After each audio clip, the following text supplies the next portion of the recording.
Dans une petite ville où la confiance en la police était déjà fragile, un homme noir en uniforme, symbole d'autorité et de service, s'est retrouvé menotté par ceux censés protéger. Un seul appel téléphonique a révélé une vérité choquante, faisant tomber les masques et les carrières des officiers impliqués. Il était 14 heures dans la petite ville de Clermont, un endroit où les rues tranquilles cachaient parfois des tensions sous-jacentes. Michael Adebayo, un homme de 38 ans, père de 2 enfants, marchait fièrement dans son uniforme de pompier. Ses galons brillaient sous le soleil de l'après-midi, témoignant de ses années de service dévouées à la communauté. Michael était respecté, non seulement pour son courage face aux flammes, mais aussi pour son calme et sa gentillesse. Ce jour-là, il rentrait chez lui après une garde de 24 heures à la caserne, épuisé mais satisfait d'avoir sauvé une famille d'un incendie la nuit précédente. Alors qu'il traversait le parc municipal, un véhicule de police s'arrêta brusquement à quelques mètres de lui. 2 officiers, l'agent Paul Garnier et l'agent Marc Lemoine, sortirent du véhicule. Leurs visages étaient tendus, leurs regards fixés sur Michael.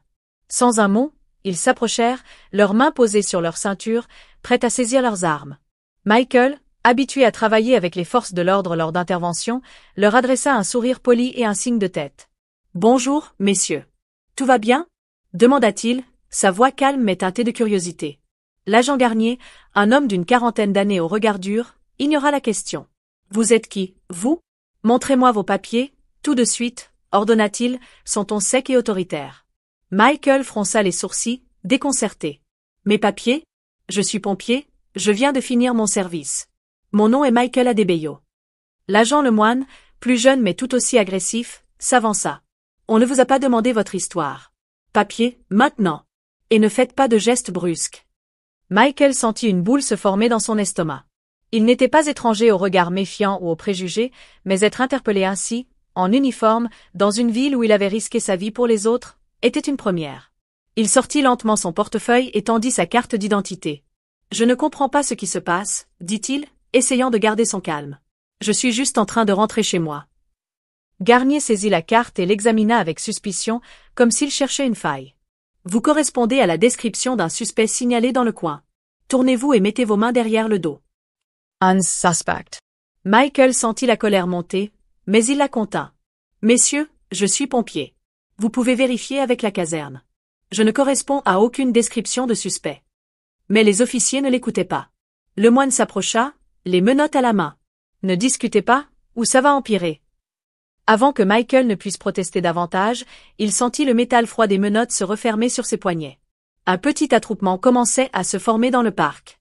Quelques passants sortaient leur téléphone, filmant la scène. Michael, humilié, garda la tête haute, refusant de laisser la honte l'envahir. Il savait que s'il s'énervait, les choses pourraient dégénérer rapidement. « Vous faites une erreur, » dit-il, la voix ferme. « Appelez la caserne. Ils vous confirmeront qui je suis. » Garnier ricana. « On vérifiera ça au poste. Pour l'instant, vous venez avec nous. » Alors qu'il l'escortait vers la voiture de police, une femme dans la foule, Madame Claire Dubois, une retraitée qui connaissait Michael depuis des années, s'avança. « C'est Michael Adebayo. Il est pompier, il a sauvé des vies dans cette ville. Laissez-le tranquille. » cria-t-elle. Le moine la repoussa d'un geste. « Restez en arrière, madame, ou vous serez arrêtée pour obstruction. » Michael fut poussé à l'arrière du véhicule, les menottes serrées contre sa peau. Il ferma les yeux un instant, respirant profondément pour garder son sang-froid. Il savait que la vérité finirait par éclater, mais l'injustice de la situation le brûlait. Pourquoi lui? Pourquoi maintenant? Était-ce son uniforme qui les avait dérangés? Ou était-ce simplement la couleur de sa peau? Au poste de police, Michael fut conduit dans une petite salle d'interrogatoire. Les officiers le laissèrent seul, menotté, pendant près d'1 heure. Pendant ce temps, Claire Dubois, indignée par ce qu'elle avait vu, décida de ne pas rester silencieuse. Elle connaissait le chef des pompiers, André Martel, un homme respecté dans la ville. Elle composa son numéro, la voix tremblante de colère. « André, c'est clair. Vous ne devinerez jamais ce qui vient de se passer. La police a arrêté Michael Adebayo, en uniforme, comme s'il était un criminel. Ils l'ont menotté devant tout le monde dans le parc. » André, abasourdi, raccrocha après avoir promis d'intervenir immédiatement. Il appela le commissariat, exigeant des explications. « Michael Adebayo est l'un de mes meilleurs hommes. Pourquoi est-il en détention ?» Au poste, le sergent de service, Julien Moreau, reçut l'appel. Il n'était pas au courant de l'incident, mais il promit de vérifier. Lorsqu'il entra dans la salle où Michael était retenu, il reconnut